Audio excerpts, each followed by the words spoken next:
on Dubai News, we will be talking about the Native American tribe, the Aztecs. The Aztecs first started in the city known as Aztlan.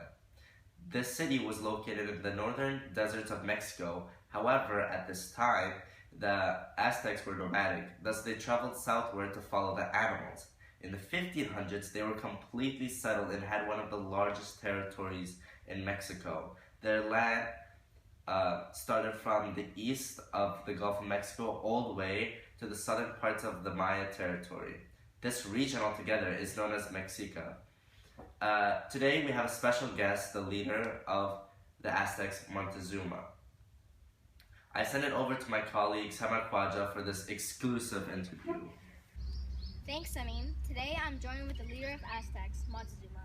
Montezuma, before we begin talking about the invasion, could you share some interesting facts about the environment of the Aztecs? Us Aztecs lived in a very rich and complex society. Your social status would determine where you lived, how you lived, the people you talked to, and the job you had. Since I was the leader, I was at the top of this hierarchy. I had the best housing and all the goods, and everybody had to listen to me. Interesting. Now let's talk about the invasion on your tribe. Who and when were you invaded? I was invaded by Cortez and his Spanish army in 1519. He was also helped by the Talicans. Could you explain how some Spanish man could invade probably the biggest and smartest native tribe? We believed the Spanish were part of our religion. We believed that they were gods.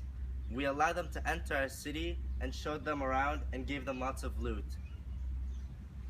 They betrayed us. They used one of my assistants, Donna Maria, to manipulate us.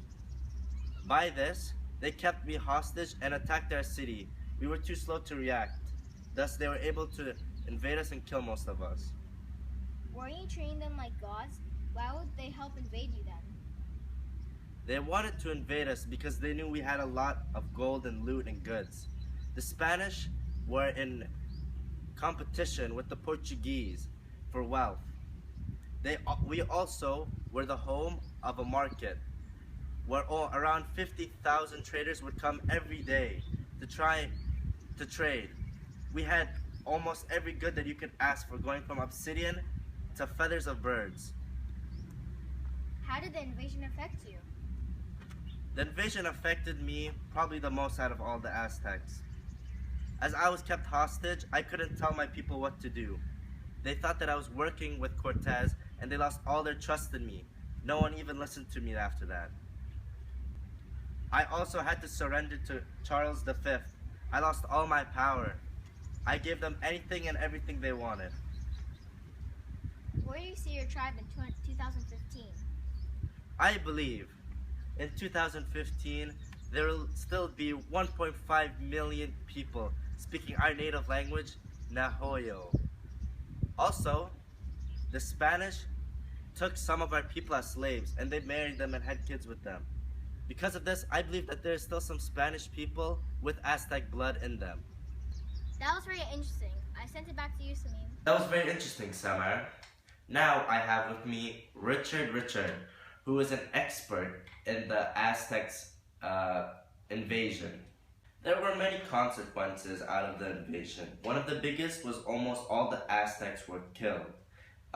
They weren't actually killed by the Spanish themselves, but they were killed by the disease the Spanish brought, which was smallpox.